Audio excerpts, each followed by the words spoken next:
hiji jelema maut kemudian atuh anak pamajikan bapak emak mamang dulu kabeh sebatang kara nyata lapor ke kiai ka dieu ka abah almarhum kiai ulan maut aju dirkahna aya tanahna aju ja ahli warisnya jadi kudu gumakeun cenah teh ini coba ke Lampung nih emang coba bagian coba ke Lampung ada tuh wauh teu naon eta almarhum teh nyebutin coba ke Lampung mana ka Lampung belah dieu lah udah jauh-jauh coba belahnya datang mereka ditu jaritakeun si anu coba kumaha teh busugan aya coba urang Tangerang mana nu di Lampung jakeun teu karumpul nyaho terus lirik sih gorenganan bener aya ahli warisna eta padahal teu nyaho si eta hirup di mana si eta di mana kok bisa kos kitu tah urang mun ditanya bapak eta bisa nyaho wah kos kitu yo teu ngajawabnya eta lain urang hayang nyawa eta ilmu kos kitu nang gimana eta tah bisa dibeli kitu ku urang sallallahu alaihi Muhammad sallallahu alaihi wasallam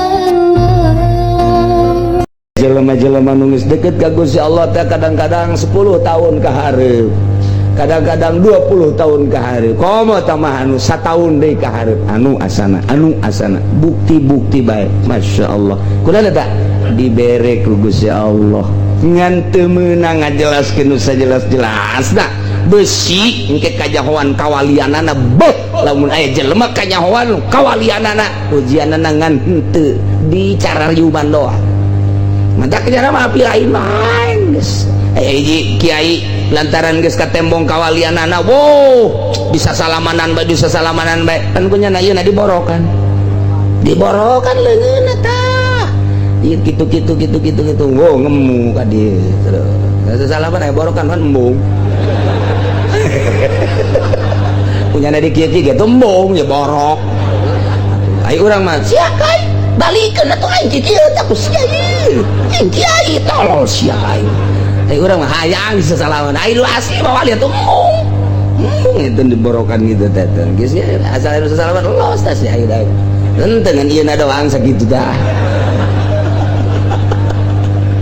ya embung aing nu asli mah teu hayang disasalaman teh emang kumaha kitu teu hayang isin ka Gusti Allah isin encan mejeuna asana disasalamanan encan mejeuna asana di kitu-kitu teh boga isin makin ka ditu makin isin makin ka ditu makin makana akhirna mah kos kitu nyanana tadi borokan teh di anu supaya arembungeun ai urang mah lain malah ngajak engke sasalamannya kayaknya aju cium tangannya sehingga ada sia ulaya kaliwat barokah hanya wali nyebut barokah ka sorangan gantung habak ya kos gitu ieu tata kos gitu ya alimul ghaibi wasyahadah wa huwal hakimul sabir taye engke ti dieu urang mulai minggu hareup bakal ngadongengkeun Kangjeng Nabi Ibrahim alaihis dia bakal naya dongeng Kangjeng Nabi Ibrahim ujian nu ngabesan rugi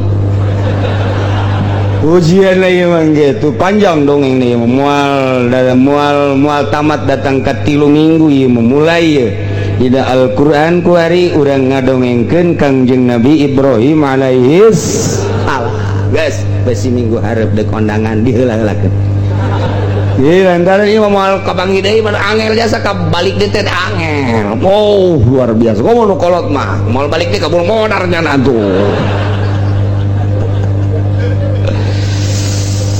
wa idh qala Ibrahim li abihi azara wallahu a'lam sakumah a'udzu billahi minasy syaithanir rajim bismillahirrahmanirrahim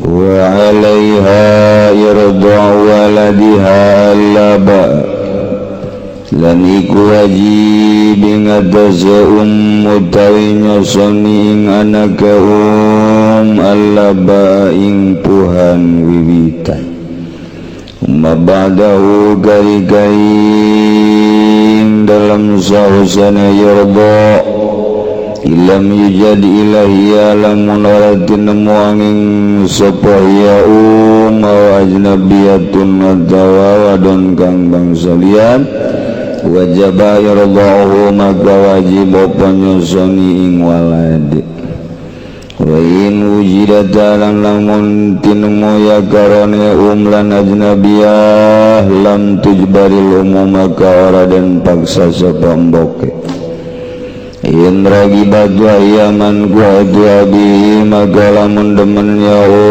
malaika iku kang dan tiga dening bapane ya walad Allahumman wa fil asai maka ikut tetap kadua ya abi utawi nyegaing ing dalam munggu kawal aso kudu ngucap ingsun ala sawalai salahuman wa utawi kawal aso maiku waranana ikut tetap kadua ya abi utawi nyegaing Asahawala karuna lan wisnuhekun wingkau sabba ulama kekabe wallahu alam lan uti Allah iku kang maha uninga ini tafaqo maka lamun membakat jagarane lan abi wa darabat dan nyupriya umujada mislin ing buruhan umpama ujibat maka dan subadanan yaun al-fawqaha tawain dalam zadu kuring ujrat mislin fala ujibat wa kadha intabarat ajnabiyatun radiyat bi'aqalla fil azhar wa kadha lan halika yaikilahum lamun gawe karena Allah sabawadon gang bangsa liyan atawa idaya ajnabiyah kalawan uburuhan kang lewis titik kang lewis kedik fil azharing dalam munggu kaul azhar fil azharing dalam munggu kaul azhar.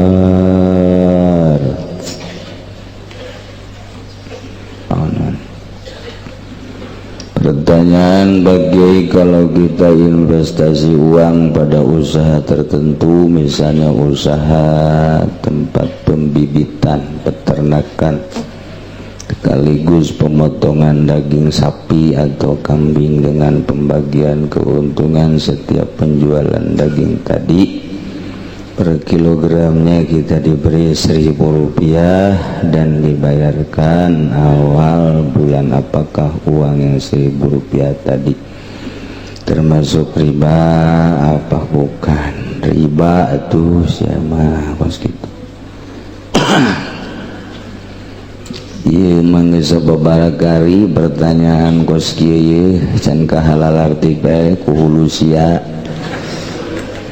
segala daging segala tek-tek bengek gitu-gitu kene ieu teh kos bang kene daripada kos kieu mending nenden duit di bank bae deposito gitu-gitu kene cenah ieu mah dagang kos kieu teh ngaranna kitu syirkah dek kirod sabodo teuing dagang mah aya aturanana asal urang kabehan nyaho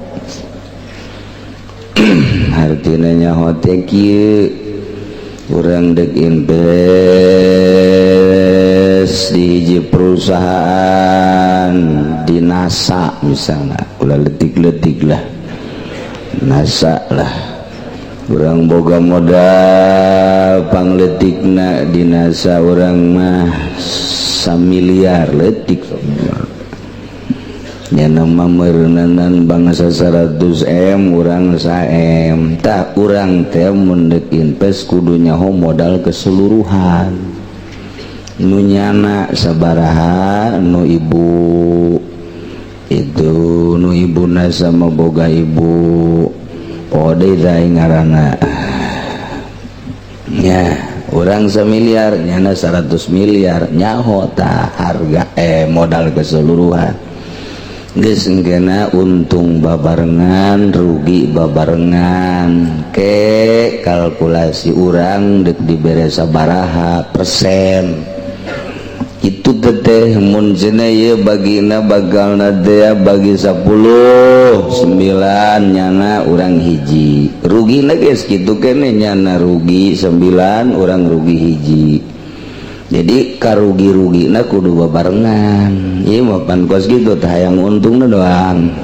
per kilogram dibere 1000 ai modal kabehan nyahotan teu mun 10 orang jadi sing sabara duit kudu dikanyahokeun perjanjianna untung bareng rugi bareng kitu tah henteu teu ceuli aing datang ka kitu bae ge cak aing teu mending nenden duit di bank deposito sakalian ngerebek ka neraka oleh saya segitu bae sih urang nunda duit di tukang emas toko emas biasa sokadar itu Tasikmalaya itu Garut Bandung pedah nu dagang teh tetangga atau kawauh engke urang dibere per bulanna kadang-kadang sok dibere urang teh gitu 500.000 atau 1 juta eta kos kitu riba lamun urang kadinyana lain nginjemkeun mun nginjemkeun ulah hayang dibere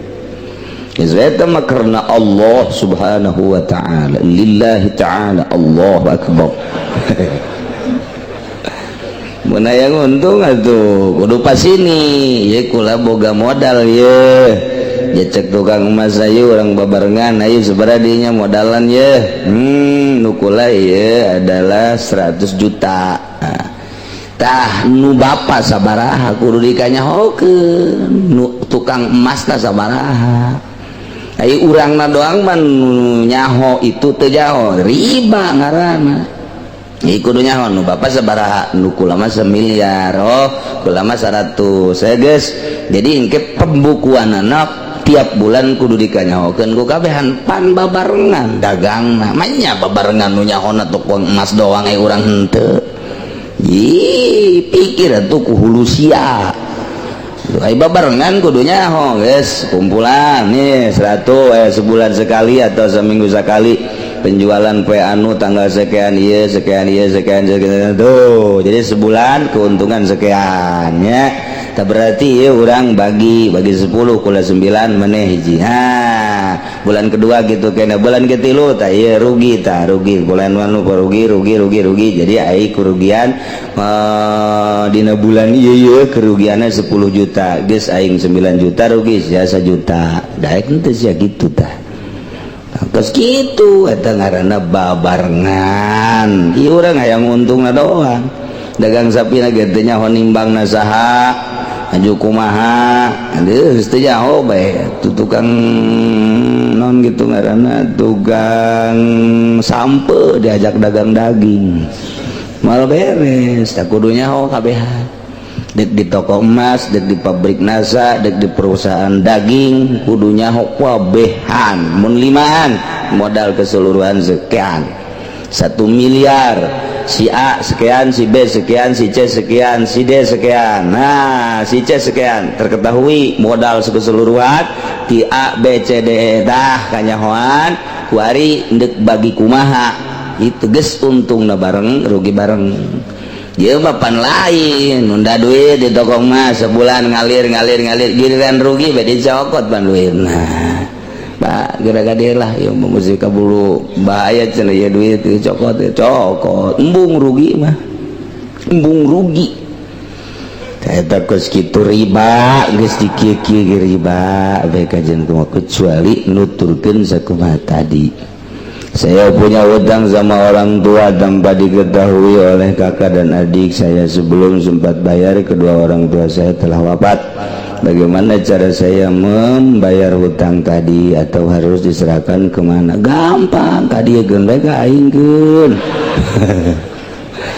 ahli warisna tuh lantaran eta termasuk tirkah jadi bagikeun ke ahli waris bayarkeun heula aju bagikeun ke ahli waris kemudian misalkan saya punya hutang emas 5 gram ke Ki Umar tahun 2010 tahun 2011 saya mau bayar tapi Umar minta diganti sama uang dengan harga emas sekarang apakah boleh menurut agama permintaan waktu menang baik hutang emas ngan ku emas deui mun tadina 10 gram bayar 10 gram deui tahun kamari hutang 10 gram ku ari 10 gram kabeneran hayang ku duit baik tinggal diduitkeun bae sabaraha duit ya geus kitu mah teh mah geus babarina deui geus beres.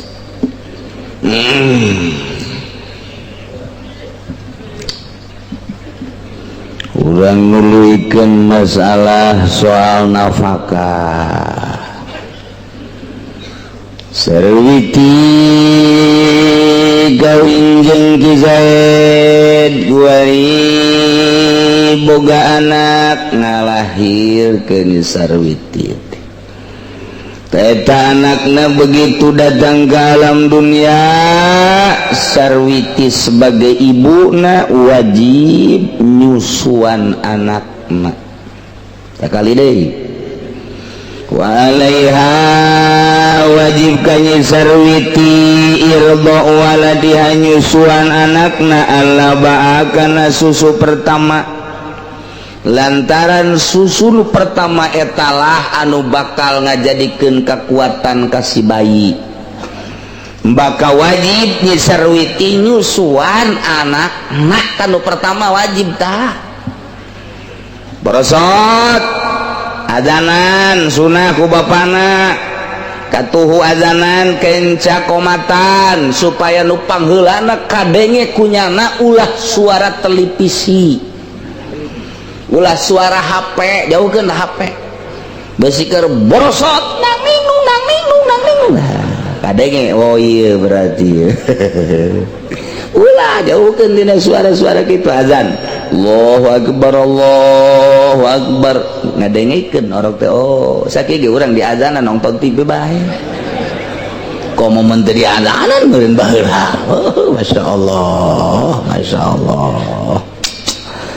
tah beres pandian atau ngisi pandian azanan si orok dibersihan langsung susuan ku cai susu nu pertama laba ngaranna etalah anu bakal ngajadikeun kekuatan kanu jadi anak terbantak susu nu pertama eta mah sing hade tah indungna teh hartina sing hade teh barang daharna sebab eta nu ngamimitian bakal jadi cikal bakal di dirina sing ade barang daharna ulah menang maling ulah menang korupsi ulah menang nyatut sing ade kadaharana ulah nu haram di daharna tah eta nu susu nu pertama eta nu bakal ngajadikeun pondasi budak mantak wajib tah nu pertama eta mah susuan budak teh eta ngade kuari geus teh darek nusuan si indung teh sebae langsung gak bung cenah langsung susu sapi sebae make susu sapi mentek kagedena ge atuh geus bae nya teh aja ngarasa sapi anak sapi kaditu teh oh geus kulantaran ngarasa anak sapi atuh lebih kang teh kadituna atuh ongkos sapi bae kumaha lebih kang main ceklak bae eta gara-gara teh disusuan ku indungna akibatna nyana ngeuleummangsana teh sakumaha sapi bae geus eueuh kaisin tadina teh disusuan ku indungna wayahna sakali deui ka indung ieu mah salah salaki mah teu kudu nyusuan teu kudu nyusu malah mah ieu kudu ka indungna wajib nyusuan anakna begitu borosot lahir wajib dah si indung nyusuan anakna saenggeusna nu pertama eta mah teh kaditu nama bebas cuma badahu sabada nyusuan anakna nu pertama ilam yujad ilahia au ajabiatun wajaba irdauhu lamun sasa kecuali indungna neangan nurek nyusuan nu sajen lain cara di Arab lain cara di Eropa lain cara di Timur Tengah babari neangan anu kuli nyusu tadi udah jarang panu kuli nyusu tah kulantaran hese indungna teangan sakadar indungna dak wajib diteruskan ku indungna disusuan lamun aya nu sajen lamun nu sejen aya nu siap nyusuan kakarak menang disusukeun ka nu sejen. Pokona mah sahabat mah nu aya saenggeusna nu pertama mah teu meunang ku sasa kudu ku indungna bae. Lamun eueuh kadang-kadang indungna eueuh cai susuan ulah waka disusuan ku sasa heulanan. Ulah waka bere bae madu, bere bae naon bae cai beas ke. Mal kebel diasana wadang ieu budak. Eta ku indung bere nungguan indungna supaya aya cai susuan. Ya resepna cek Imam Ghazali daharlah ngadaharlah bangsa sayur mayur nu loba, bangsa senggang kangkung jeung sajabana tak engke subur cai susuna susukeun ka anakna. Nu pertama mah tungguan ulah disusuan ku sasa geus beres susu nu pertama tak kakarak mun sasa ku indungna deui. Mun aya nu sejen indungna ngameunangkeun mangga bapana ngameunangkeun mangga disusuan kudu sejen. Ieu ka urusan nyusuan mah geus rapih agama deuk kumaha deui. Deuk kumaha deui. Masya Allah, ini jadi masalah teh kuari mah ieu ngalahirkeun ieu nu jadi masalah teh. Asana bidan cukup jangka neraka kos kitu bae teh. Teu puguh teu karu di USG padahal normal, lantaran lamun normal mah cukup ku 1 juta 2 juta, tapi lamun di sesar mah 8 sampai 10 juta. Sedangkan rumah sakit teh ngejar target eta tah. Nah, maka disalahgunakeun USG, tinggal USG urang mah urang bodoh. Urang lembur teh nyaho malang, teh nyaho nyungsang, teh nyaho ari-ari naik ka luhur. Geus teh nyaho we disingseun. Waduh, ini kalau seminggu lagi tidak lurus, nah ini harus disesar. Geus ceurik bae, utang hitung bae. Aset nu aya naon ieu sepeda kempes. Warung bangkrut, asana ya kontrakan candi, aduh bingung bae, ngabingungkeun jelema. Cukup bidan teh, dokter teh tah jangka neraka mah nyingsieunan jelema bae cukup. Gara modar ge gara. Iya tuh emang kumaha gitu kubu-kubu batur ge keur bingung. Mudah-mudahan salamet.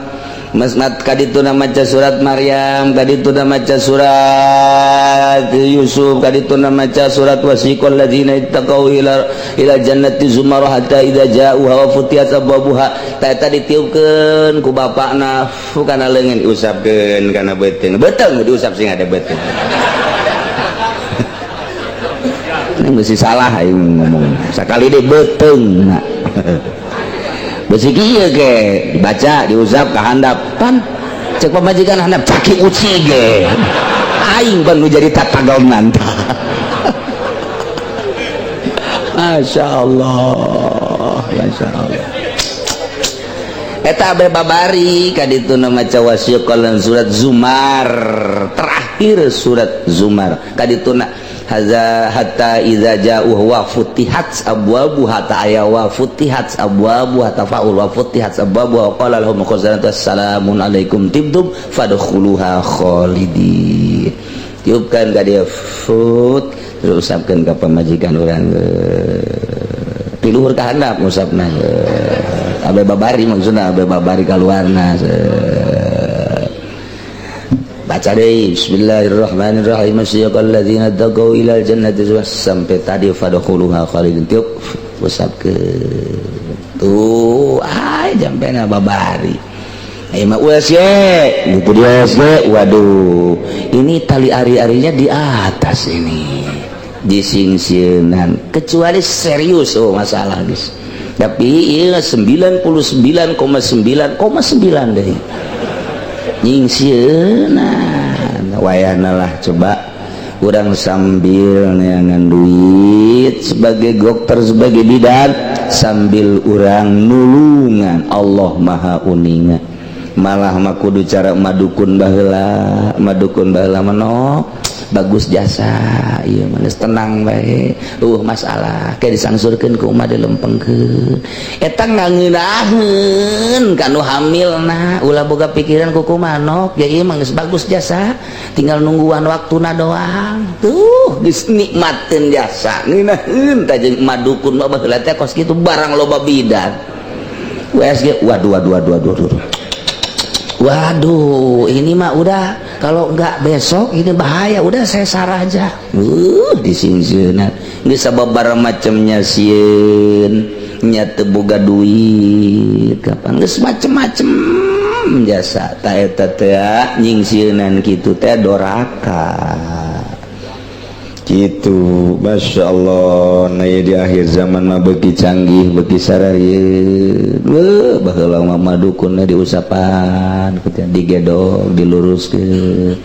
Oh masalah, nok di meja bagus, padahal mah aya masalah, tetep di bejana eueuh masalah. Kayak ku emak dibantuan, ku emak dibantuan. Mana salakina? Salakina ditangaheujeun. Pamajikan anu ngalahir salakina anu ngaheujeun. Ngabantuan, ceknya nama naon barunan. Kos gitu. Jadi tenang, emak dukun baheula, dukun paraji nenangkeun. Entek ih tara renang bae, masalah. Wali bangun sesar, mikiran anak kedua. Aduh, anak pertama ge disesar rempang, jeung anak kedua ye kumaha? Loba ku ari anu kabingungan. Masya Allah. Mudah-mudahan dokter-dokter jeung para bidan-bidan dibere hatena terbuka ku Gusti Allah sehingga bisa nganasehatan ka pasena, bisa nenangkeun ka pasena, bisa digawena sesuai jeung aturanana sehingga menang ridho Allah Subhanahu wa ta'ala. Ngeunah biasa muncak bidan teh ja bagus. Nanaon geus iraha meuleus geura datang we geus ka dia can meuleus mah teu kudu. Kitu pangeunahkeun tah ke bae. Cuma lain ini harus segera. Harus segera. Wah, ini bahaya ceuk eta teh. Datang mah ka rumah sakit teh ieu teh itu diimpus teu nungguan. Ini baru pembukaan satu tapi ini udah pembukaan satu udah tidur aja ada di situ. 5 poe pan HS teh lain saes aku kudu dibayar. Ceknya nama naon mun HS di mushola mah bebas. Masya Allah karim. Aduh saya ngalahirna supaya rarapih ka para bidan, maksudna kabehan supaya menang ridho Allah Subhanahu wa ta'ala. Nulungan teh nulungan jasa duh ganjaran gede. Lahir maka wajib indungna nyusuan anakna.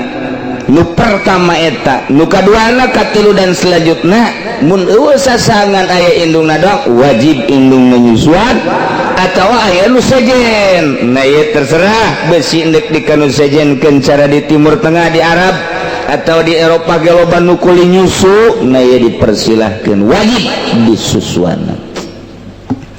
Wa in wujidata tadi malamun wasasa ilahia kecuali indungna wajib indungna nyusuan. Wasasa ila annabiatun kecuali awewe nu sajen. Wasasa ngan aya ge nu sajen dong wajib nu sajen nyusuan sebab mun teu nyusuan do madarat idror ngamadaratkeun. Cek syariat bisa maot mun teu disusuan. In wujidata lamunnya indungna aya nu sajen gaya nu siap nyusuan lam tujbaril teu meunang dipaksa indungna kudu nyusuan. Nu penting mah budak aya anu mangnyusuankeun teu mesti indungna bae kabeneran indungna dilarang mah ku salakina. Aya tapi nu nyusuan nu sajen neng ya aya ieu tuh nu nyusuan nu sajen neng mah ulah nyusuan pan kunaon kitu ka osok bede bedek ada udah burat teh gitu asal tak nyusuan we gua usah kumaha urang Turki.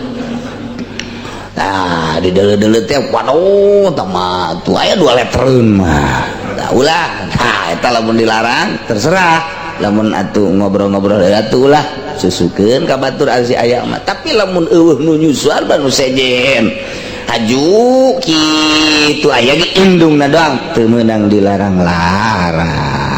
Mun aya nu sejen teu bisa dipaksa indungna teu meunang beundek bae mangga henteu bade masalah.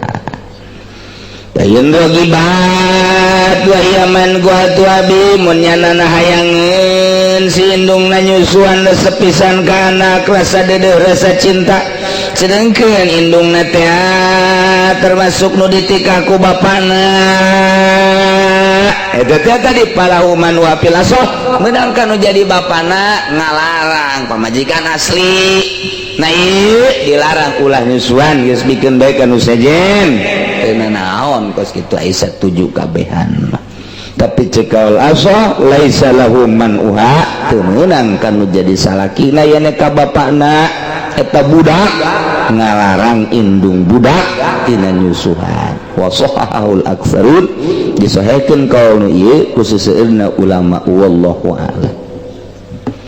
Fa ini tafaqa talabat ujrata misin ujibat wari pamajikan jeung bapana budak jeung emakna jadi suami istri pas ini geus kuari malah disusuanana sanajana anu sejen ge ku neng bae oh ku neng bae ulah ku nu sejen ulah atuh teu naon tadina mah kula moal hayang bebas bae kitu henteu lah ku neng bae susuan cek salakina teh cek pamajikanna teu naon ngan kurang mah bayar seberapa tuh bayarna teh eta teh sapoe teh kudu dibayar 50.000 eta harga biasa eta 50.000 teh harga biasa cek salakina lamun sapoe 50.000 10 poe 500 sebulan 1,5 juta kan bencit bae aing atuh tadi mun 1,7 50.000 bayar non gitu kan eta murah eta sakitu 50.000 aduh tawar jadilah 40.000 sapoe eta teh hayang dibayar si pamajikanana nyusuan anakna teh nu tadina ja aya ieu batur mun batur mah tetep teu dipasinikan wajib disusuan ku manehna ieu lantaran aya batur nu siap diburuhan eta teh meunang kan dikabaturkeun ku ari mah ditita ku salakina geus bae ku neng melah ulah ku batur atuh teu naon tapi kula bayar sapoe 50.000 aduh tawar jadi 40.000 wajib tadi bayar pemajikanana gitu ya sehingga deh kebaliknya aja yang minta bayaran deh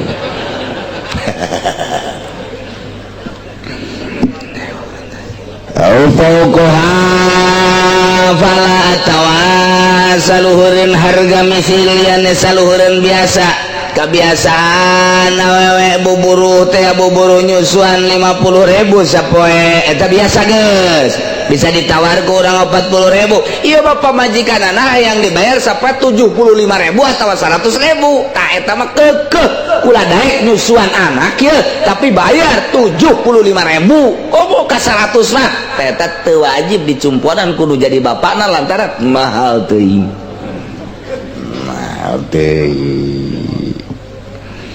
wa kadza in tabarrat ajnabiyatun radiyat bi agol fil azar kitu kene seperti indungna in tabarrat lamun gawe karena Allah deungeun awewe tatanggana awewe kawauhna tawa deungeun nya siap menyusuankeun karena Allah ka eta teh dipersilakeun sakumaha kos indungna bae Auradiat biakola tawarido ku harga nu leuwih saeutik tibatan harga umpama harga misilna 50.000 tapi nya marideun tapi nya nama siapeun ku harga leuwih saeutik batan 50.000 cukup bae cekna 20.000 mangga teh teuing tina ujroh misil nu tadina 50.000 ieu mah geus 20.000 bae mangga wajib lain mangga wajib diijabah kuno jadi salaki naku bapak eta budak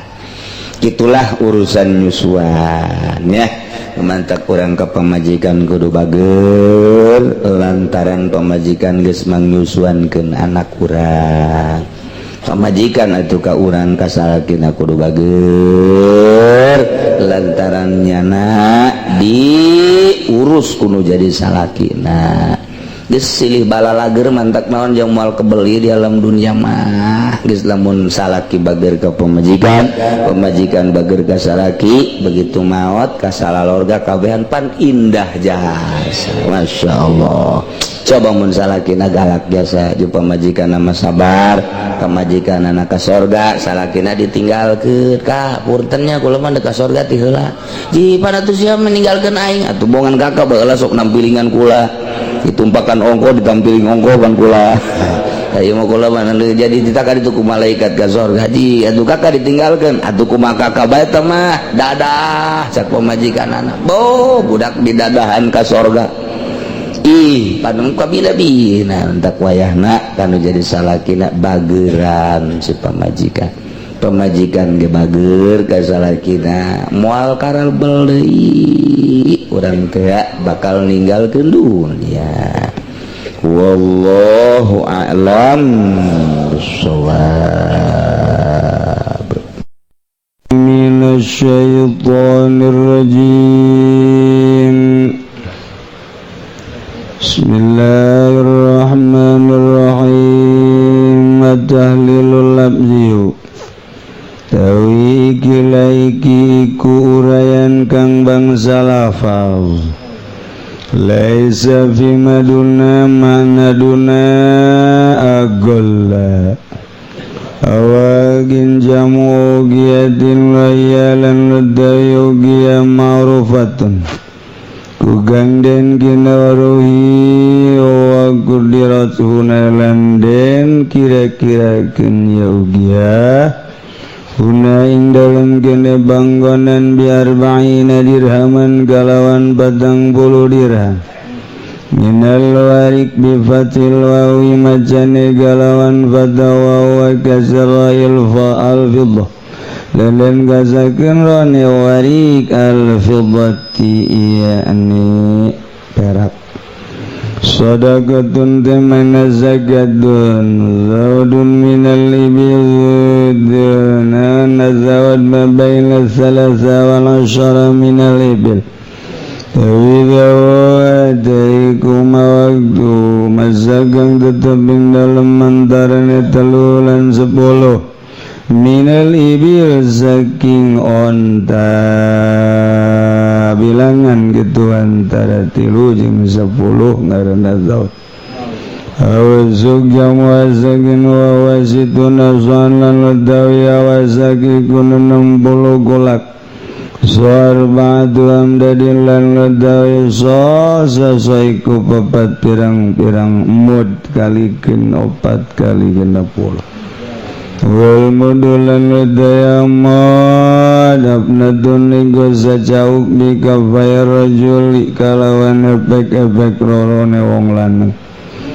al mudadili kang sedang ulah jangkung gede teuing ulah leutik teuing sedang alladzi laisa bi'azimil kafain wala saghirihim Warana ya ladzi kutetep kalawan agung ebek-ebek rorolan lora kang cilike kafai sedang mengenahin sedang janggung teuing ulah pendek teuing ulah sedang gede teuing ulah leutik teuing ulah sedang ngaranna kitu kene gelis teuing ulah jore teuing ulah sedang ngaranna urang boga pamajikan gelis teuing urang moal bisa ka mamana rempan lain wae nega mamana rempan pamajikan bese nu ngaganggu ku sebab gelis jore teuing urangna los wat nega mamana los pan sia mah lah malah nu ngaganggu sanu beukieun kan teu bagus sedeng jadilah Ikulani lalaki ke kasep teuing ulah jore teuing ulah kasep teuing atuh pamajikan rempan jore teuing cara si eta atuh geus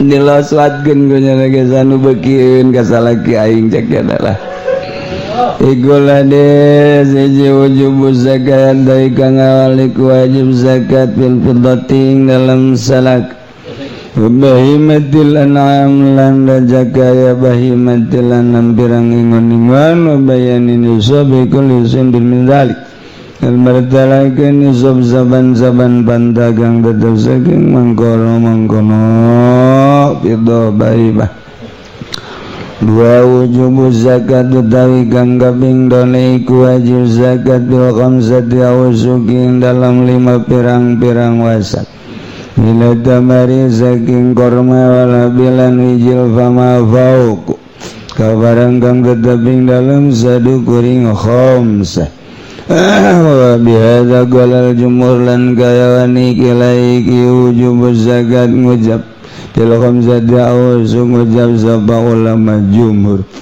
walam yasyarid anisobalan ora nyarat kening nisab sapa Abu Hanifah Imam Abu Hanifah Imam Abu Hanifah mante nyaratkeun nisab penting mah boga sabaraha keluarga. Qala lan mujabiya Abu Hanifah tajibu zakat bil qalil wal katsir. Wajib apa zakat ing dalam kang setitik lan kang akeh mustadilan bi umumi qoulihi ta'ala. Ale kang amri dalil galawan umum dawan Allah Ta'ala orang mumal bisa. Abi mama bani bamaku umumna ya jawa nakhsis wa atu haqqahu yaum hasadi lan wa ikan sirakabe haqqahu ing ake yaum hasadi dalam dina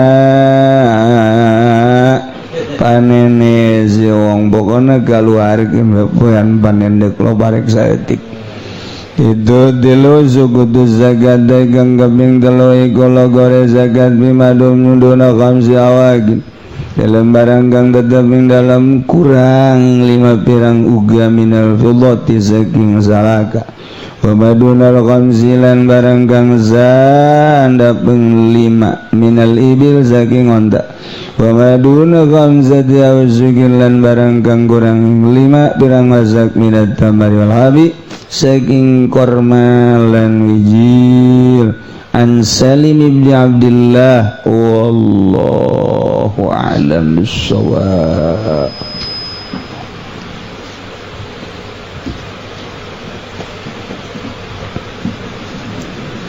Bismillahirrahmanirrahim wa famal makhfud maka napon utawi kang den jeerkeun bil harfi kalawan haraf fahuwa iku maka utawi makhfud bil harfi ma yukhfad iku barang kang den jeerkeun yamma bimin kalawan min wa ilalan ilawan lanan wa alalan ala wa filan fi wa rubalan ruba wal bailan bawal kafilan kaf wal lamilan lam wa hurufil qasamilan pirang huruf qasam wa hiya lan wadaya hurufil qasam al waw iku wal baulan bawa taulan ta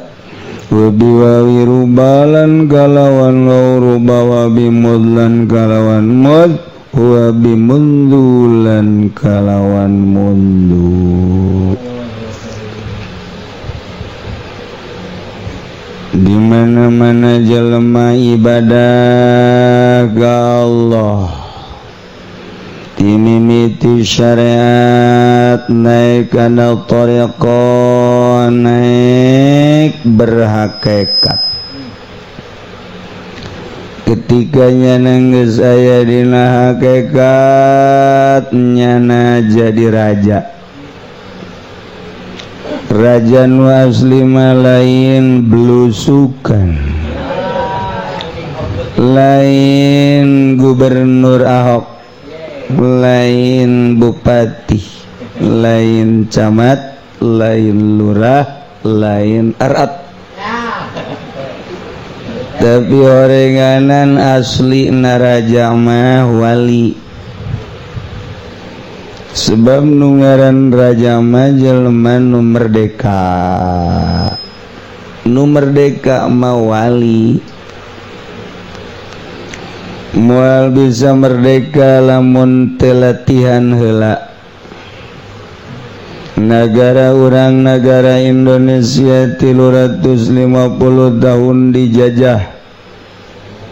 Hayang keluar tina belenggu penjajahan. Musyawarah seluruh rakyat Indonesia dengan dipelopori ku sababaraha pelopor. Aya Bung Karno didinya, aya Bung Hatta didinya, perjuangan aya Imam Bonjol, aya Raden Supratman, aya Ibu Ertini, jung nu lain-lain. Karena kesemangatan bangsa bergerak menuju satu kemerdekaan, misi jeung visi dihijikeun tanpa pamrih. Alhamdulillah, Indonesia pada tanggal 17 Agustus 45 menaikkan bendera Sang Saka Merah Putih, menyatakan negara Indonesia merdeka, ditebus dengan berjuta-juta mayat, berjuta-juta ruh anu ngagulimpang bapana, anu ngagulimpang bapa kolot, anu ngagulimpang pemajikan, anak tetangga jeung sajabana, hanya untuk kemerdekaan. Dia sila kemerdekaan dengan tebusan seperti eta anu boga sejarah baheula bapa kolotna tertembak kena murtil, anu pamajikanana we celian, anu deres we celian manu kabom menghandapkeun bujal, tapi hirup kan teu bisa dipake. Nah, iya anu dipencitan, anu susuna digodot. Eta tebusan sebuah kemerdekaan. Nu kuari di aresian kunyana teu pernah membaca sejarah. Menang capek luar biasa, nyana merubah kedaulatan. Anu tadina kedaulatan rakyat, kuari kedaulatan sieta. Kedaulatan sieta, kedaulatan sieta. Nah, iyalah eta mah negara teu masa bodoh, ieu mah urang manyaritakeun kemerdekaan diri. Mimiti orang teu merdeka ku dunia, di utara tur ku dunia, harus berangkat pagi pulang sore. Hanya sebuah dunia, naik turun jabatan, kemudian boga anak buah lah orang kieu-kitu, hanya sebuah dunia. Ternyata orang dibudakeun duku dunia, sedangkan jakang jeung Nabi manaropa dunia tarokaha, jelema anu nyaho kana dunia pasti ninggalkeun. Sebab dunia eta kasiba lir teu beda jeung sato galak. Sahasi jelema nu neuleuh maung kemudian teu lumpat, sahasi jelema nu neuleuh gajah teu lumpat, sahasi jelema nu teu singa teu lumpat. Kunaon atuh ari neuleuh maung jeung singa lompat beusi diterkam, tetapi lamun neuleuh dunia urang bobogohan jeung dunia. Padahal maung jeung singa mah merusak hanya jasa di dunia doang, tetapi dunia mah ngarusakna ieu menuju ke arah batin anu bakal nyilakakeun di akhirat, asup ka neraka jahanam abadal abidin. Hendak jeung Nabi manaropa dunia tarokaha, jelema anu wau kana dunia geus nyawa kana dunia pasti lompat tina dunia. Urang mah ngudag dunia, berarti orang mah beloonna ge beloonna deui. Jadi ti belon teh 2 kilo geuning ka ditu. Jauh kan. Sebab urang anu dunia diteangan. Nah ieu keur carita urang mah ieu teu wau berarti kana dunia lantaran urang ngudag-ngudag dunia. Minimal dunia nu aya orang gunakan pakai ibadah ka Gusti Allah. Tuh bupati keterkam ku dunia, tuh gubernur keterkam ku dunia, tuh DPR keterkam ku dunia, tuh MPR keterkam ku dunia, itu berbagai manusia-manusia nu jadi big boss dan lain sebagainya eta teh keur katerekam ku dunia. Di mana dunia yang dituturkan cek nyana puncak yuk, cek nyana Bali yuk, cek nyana ke luar negeri yuk, beli taeda masuk hotel yuk, orang meuli yuk, jajan yuk, dunia keterkamnya aku dunia. Itu nama keterkam ku dunia sebab dunia naya orang mengudak dunia nauh ada nauh jadi teka terekam. Nah lamun kiai ngodak-ngodak dunia milu jeung partai Golkar aja aya nyana hidup-hidupan eta kiai keur katerekam ku Golkar. Kiai milu hidup-hidupan di PT ieu teh keur katerekam ku PD nya sebuah dunia ninggalkeun ibadah ka Gusti Allah teu karasa. Bagi bis iman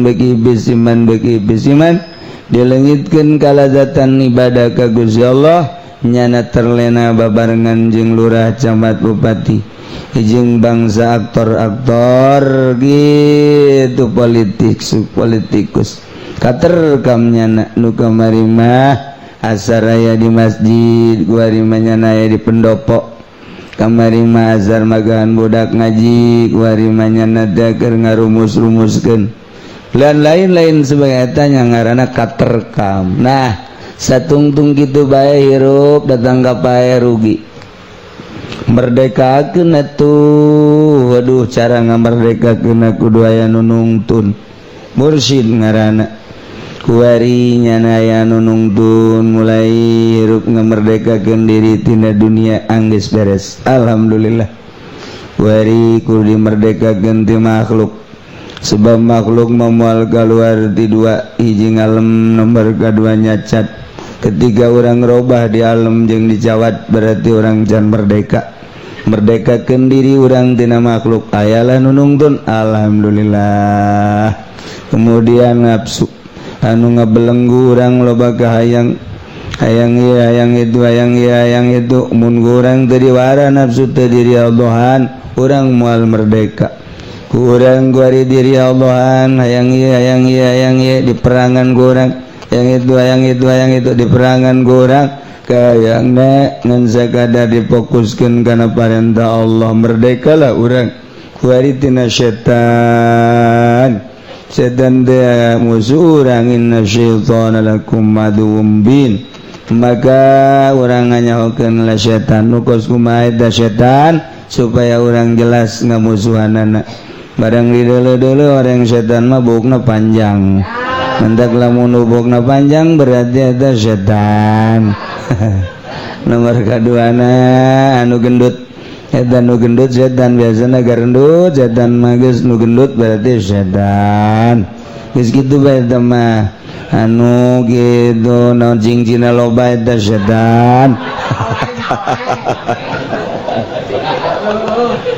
Aduh ih cenah jalain setan lain mah jelema okos setan. Wow.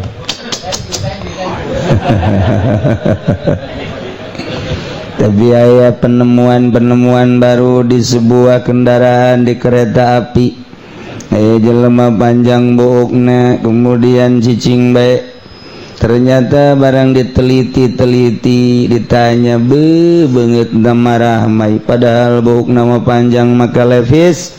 Ternyata orenganan manehanana keur tadarus di jero kereta ge horeng tadarus. Masyaallah. Aya deui di pondok pesantren dibotakan tapi nganjang baik.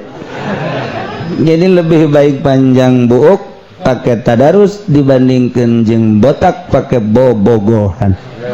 Nah lah cenah aing moal dicukur atuh setan bae tetep.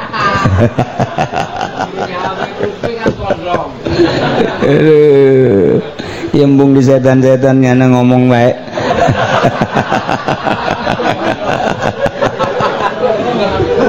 Aduh, ampun.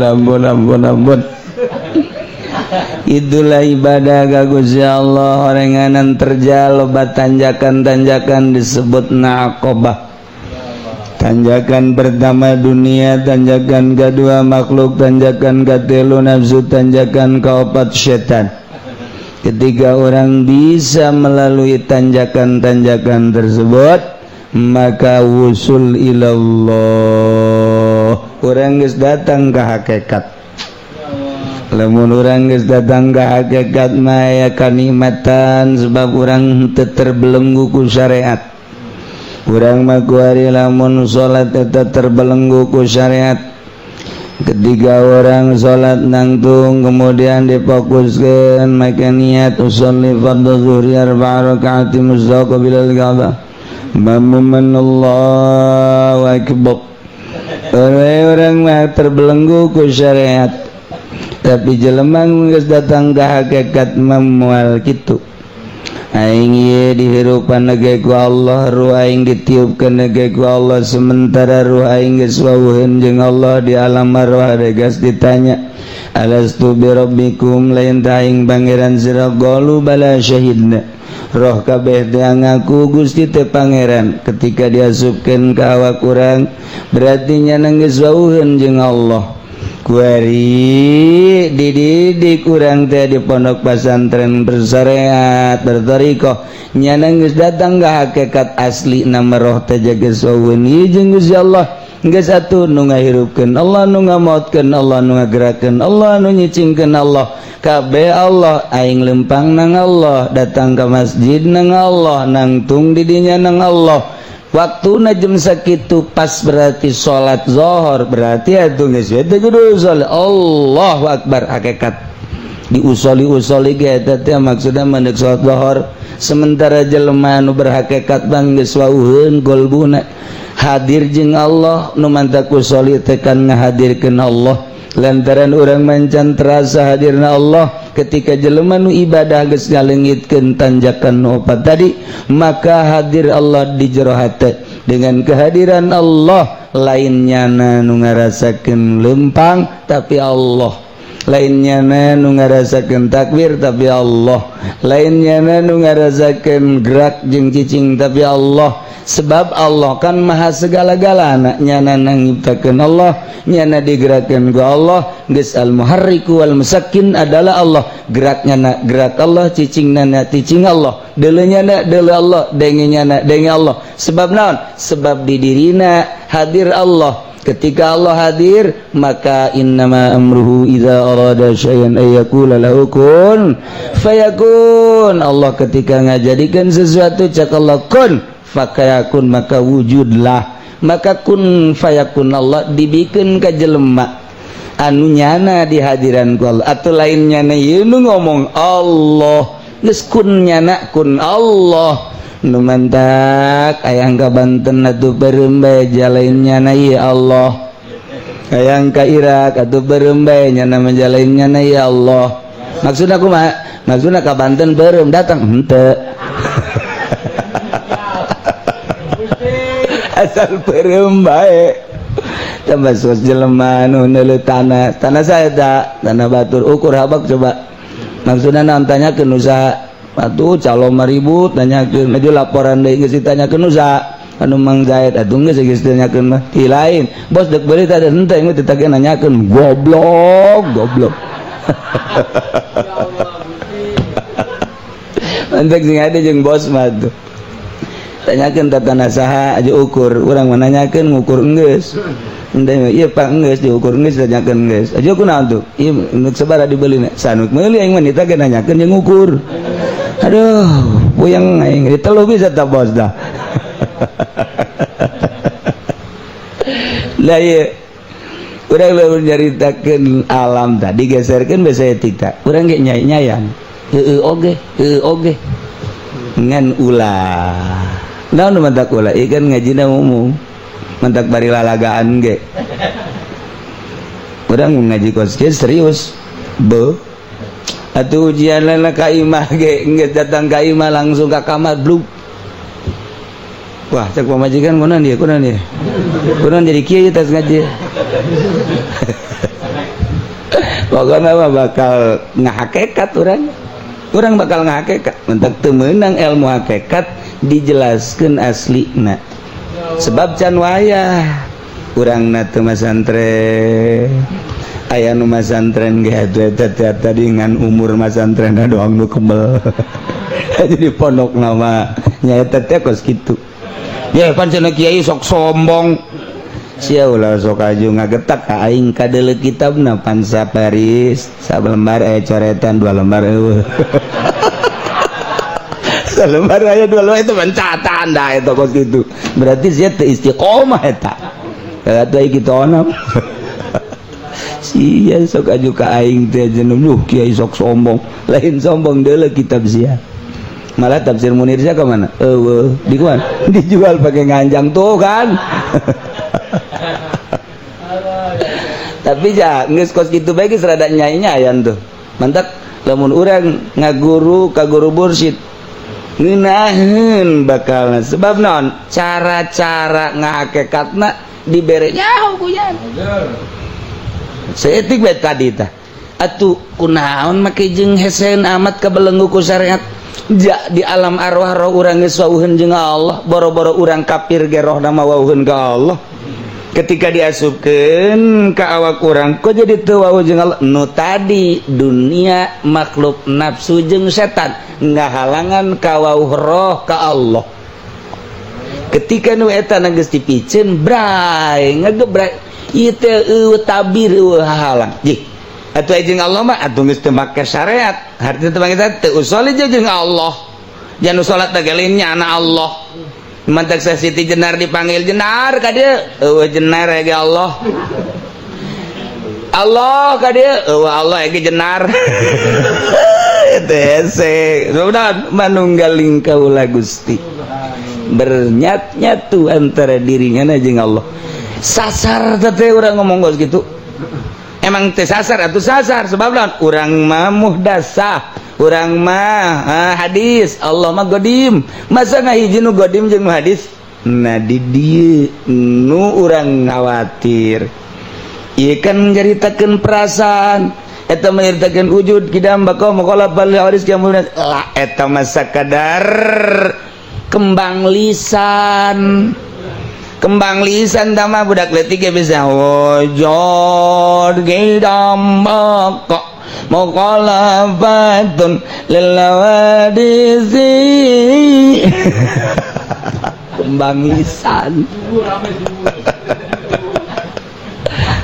lisan nama jahit tauhid nama lain eta nyulusukna perasaan yakin ke jero gelbu di awak urang aya golbu di jero golbu teh aya sir aya golbu mah ieu mah sonubari bentukna okos buah sonubari ketika dioperasi aya jalain eta tapi eusi kandungan eta di awak urang jasad aya daging aya naon garang-garana kulit aya daging aya getih aya tulang di jerona aya rohan geus di awak urang aya roh di kolbu urang aya sir hijikeun gerage roh jeung sir eta lah ngahijikeun eta frekuensina ketika aku roh jeung sir maka bakal muka blak muka syafah ngaranna mentak isuk-isuk muka calana muka hasyafah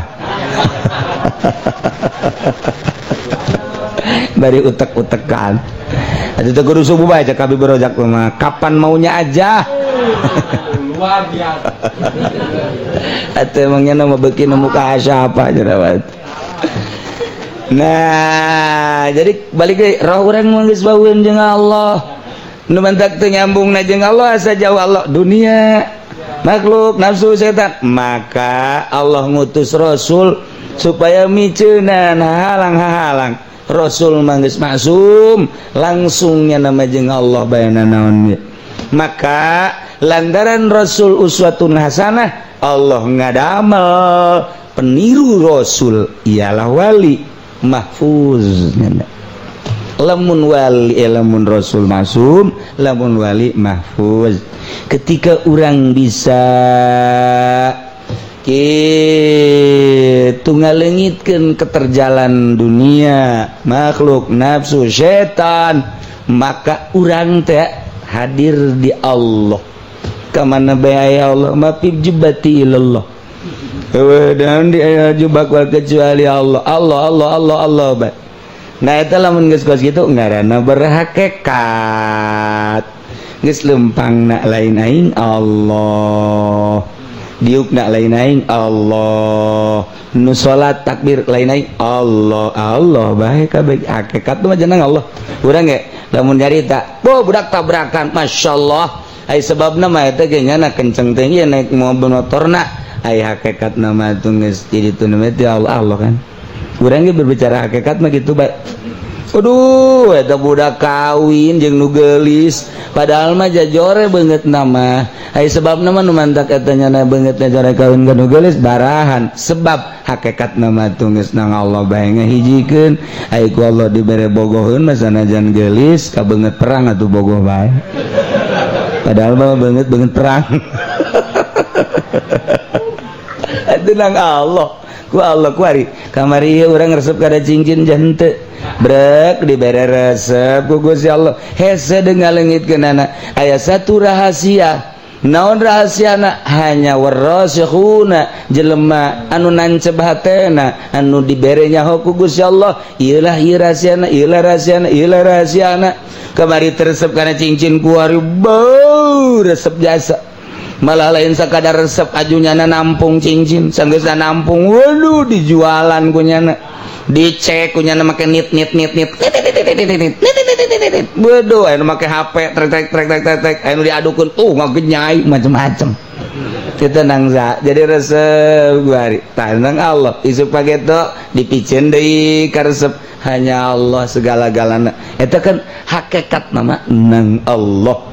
Nah urang guari bicara hakikat berarti lantaran jadi wali Islamun urang guari bicara hakikat tinggalkan syariat nemantak hela jelema nu geus datang ka hakikat mah ketika dina jual beli barang najis teh haram dijual contoh di pabrik peternakan ayam di peternakan aya tai kotok didinya dibutuhkan ku para petani ketika para petani datang ke pabrik dek melitai kotok transaksi lasa karung aja pendek sakarung seperti sekarang tuh nyawan yang nama jasok melipan dasarnya na jurigna 4.000 sakarung dijual belikan jadilah melitai kotok sakarung 4.000 dibawa ke sawah haju dipake nyerubuk eta teh kapan barang najis teh dijual belikeun anak maka ketika dipake surubuk teu mangfaat bagus mah bagus ternyata hapa bagus mah bagus barang geus reuneu keluar datang lagi itu bangkong bagus mah bagus barang keluar parena datanglah keong dan lain sebagainya angin teh banjir teh sebab naon urang nu nyieun ulah helah atuh cek dina patul muin ulah kitu atuh kumaha ai nu mantek diela supaya sacek syariat kumaha carana kieu atuh lantaran barang najis teu bisa dijual belikan petani ngomong ke orang peternakan aing butuh ieu butuh naon butuh tai kotok ngan pantai kotok mah teu meunang dijual belikan sebab najis haram teu sah deui kieu bae atuh aing butuh tatai kotoknya jadi aing bere atuh Gusti teu naon cak anu di pabrik peternakan teh talos jang sia tai kotok sia butuh tai kotok na sabaraha aing butuh 100 karung atuh teu naon nu penting mah nu muatanana sakarung bere 4.000 kartid teh los tajang sia-sia butuh 100 karung butuh ngan pan aing boga karyawan tan nu ngasup-ngasupkeun nang geus bae tuh nyana upahan sakarung 4.000 naon bedana sebenarnya mah jeung tadi hayu tadi mah jual beli terima ngajual ayeuna mah lain aing mere tai kotok ngan eta karyawan aing bere upah ngarunganana sakarung 4.000 tapi nu pertama mah haram nu kadua mah kan teu helah ngaranna nu leuwih hebat deui mah kieu Pak, you know nih, ya di karungan, ya di kotok. Waduh, aing butuh karung. aing mah teh aing meuli karung ieu sabareu teh karung ji teh teh kotokan sebodoh teh mah teh kotok ieu pokona mah aing mah butuh karung teh sabareu teh karung 4.000 cek cenah ieu salembar he geus atuh tah aing mah ngajual karung teh kotokna mah los jang sia leuwih mantap kan cak aja ini bener oge ieu je tuh jadi dikutak-katik banget bae tuh urang lamun nyaho kana syariat mah meunang eta kos kitu mang meuli karung ya kula tadi memeli tama mangan mutan najis kan mutan najis itu bisa dikumbat sama karung menang kula meuli karung 100 karung sakaruna 4.000 eta teh kotokna los cek sia teh bogana padahal mah galer kidul ngulon wetan ge emang teh kotok bae aduh cak ahli hakikat lah baraloon kabeh ge anu pertama jual beli blon lantaran barang najis nu kadua ge dihelah atuh jangan nyahoon Allah masih kajen ngomong kakalar ge kieu ge sia butuh teh kotok blon sadajan sia ngomong karung sabaraha duit tak karung 4.000 geus aing meuli karung lah cak Allah aing nyaho sia butuh teh kotok cak ahli hakikat lah geus teu beres tuh kan kurang lamun ngaji Fathul Muin mah bisa diulah-ulah ketika urang nyaritakeun hakikat haram bae geus ahli hakikat bahkan ahli waro haram embungeun nya nama kos kitu ye ieu mah halal nah los sia kakarak datang ka Fathul Muin ngajina aing mah geus datang ka Arash boh luhur amat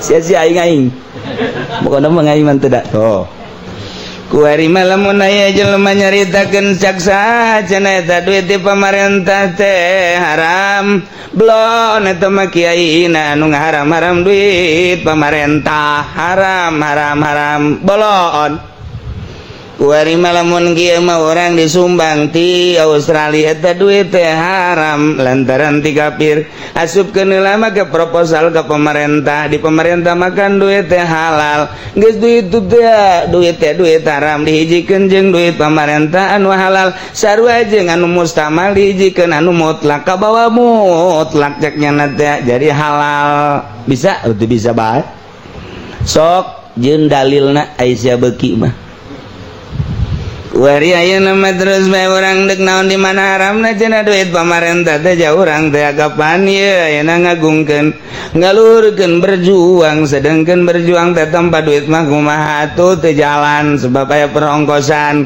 nah ieu mah ulang mah carita syariat bae urang berjuang di negara dibere ku negara ieu teh kapan upah ti negara saha nu ngaharamkeun ja halal baik-baik halal proposal ke pemerintah halal baik syariat mah masalah ketika dibalikin kali hakikat eta mah caiki sakali caiki baik sebab eta pemerintah menang teh agapan tina pajak ai pajak mah eta mah ijma ulama seluruh ulama sahabat kabeh ngaharamkeun dek diulah dek dihela ka mana bae ge eta mah urusanna pikir halal cak pikir cak syariat haram bae sakali ente ngadahar duit pemerintah tek ceuli datang ka bisa khusus salat buktikeun kuari mui mana anu khusus depag mana anu khusus bupati mana anu khusus salatna tuh cenah ulah nu kos kitu atuh kiai mana anu sok ke pendopo justru tanyakeun gaji pendi puguh barang balik di pendopo ge ngan ngageremetna sial teh bupati cenah nek bere 3 juta ing 300 teu nganggap ka aing bolon jasa nanyakeun gaji podoli mah nya nama bener 3 juta kunaon dibeda-beda tolol tah awas ya ku aing protes kajen kumaha ge ternyata teu nyadar bahwa nya nama lain kiai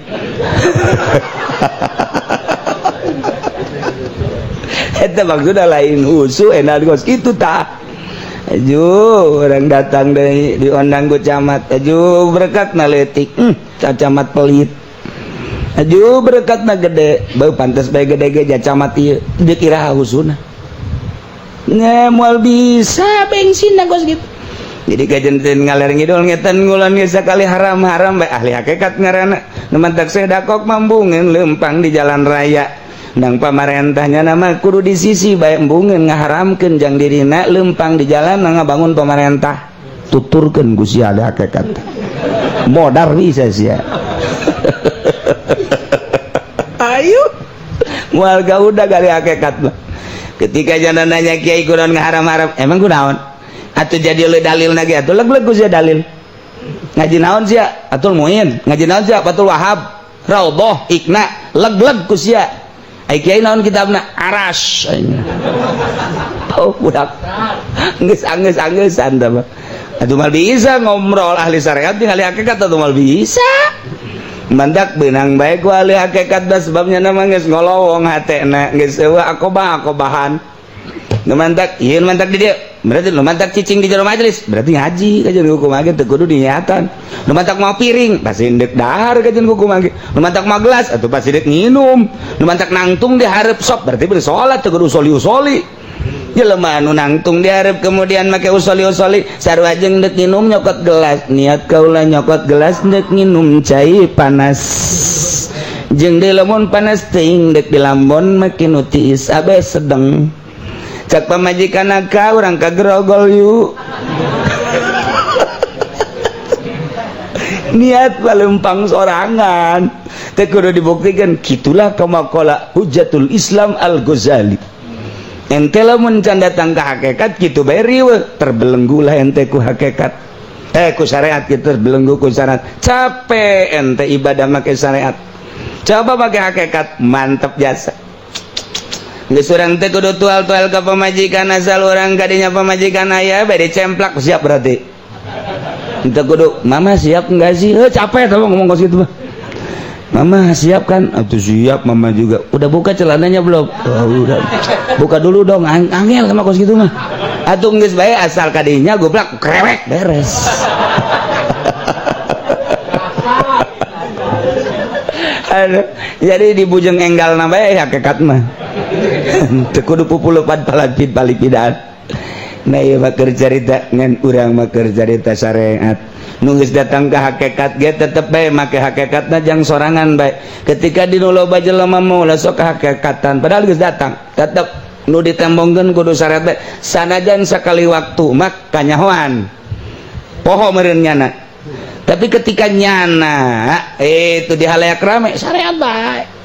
Sebab naon engke berbeda nyana salat dina hakikat mah bakal berbeda. Naon sebabna berbeda teh sebabnya nama aya dina kalazatan jeung kang mantak rata-rata jelema nu geus datang ka hakikat mah carang daekeun jadi imam jarang.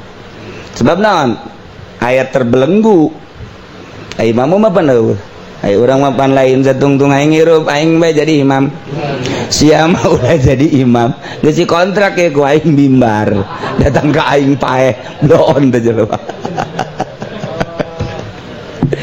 Guys, panjang dongengna jeung kaharti ge kurang lamun dicaritakeun hakikat mah kaharti. Bakal kaharti sebab tina roh geus kos kitu tinggal miceunan doang kan. Cara miceunanna ya dituntun ku guru. Mantak teu bisa lamun guru. Oh nya, roh urang geus wauheun jeung Allah. Nu mantak teu nyambung kahalangan ku dunia makhluk jeung setan. Maka urang piceunana tu cintana terhadap dunia makhluk nafsu jeung setan. Sa anu bisa guru mursyid tungtunlah sebabnya geus dihon ka Allah. Tinggal gitu doang kan tah rumusna. Kuari manggeus jadi hakikat manehanana.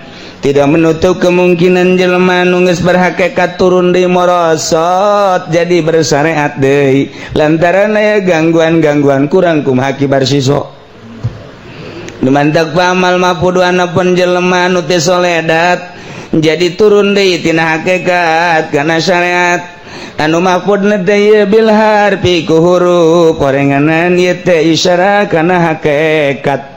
Aya jelema hakikat bizat aya hakikat bil asma aya hakikat bis sifat maka hiji-hijina huruf nuduhkeun kana ngabedol tina hakikat aya anu kaluar hakikat ku sebab bil harfi hurufna min teh manana ibtidail goyah lamun ila manana intihail goyah saeutik pisan kurang lamun digunakeun kana ibtida fil makan kitu kana intiha fil makan geus atuh aya jelema wali kagoda ku min min ibtidaul goyah timimiti lae ku ibtida padahal menyenang geus nguat-nguatkeun maneh aya dina hakikat nikmat tapi turun deui contoh nama ya jelema geus geunaheun jasa sanajan can datang ka hakikat nyana balik di pondok makan ngaji jeung santri nikmat luar biasa ka imah ka majlis ka mushola ka imah ka majlis ka masjid kitu bae ternyata dijamin ku Gusti Allah kabeladina ya anu datang ti pihak partai sakali dua kali tilu kali kabong bro nyana ku dunia nah ieulah jelema anu istiqomah dina magahan ngaji kuari ieu mahfud bil harfi lantaran kadatangan ku min tuh goyang geus tanyakeun ku tamu Waalaikumsalam Waalaikumsalam mamana teu aya ka mana nuju kampanye cak tamu sial amat ti mama kampanye partai naon ceng Golkar nyana asup ka Golkar mama gua emang di pasian naon Vespa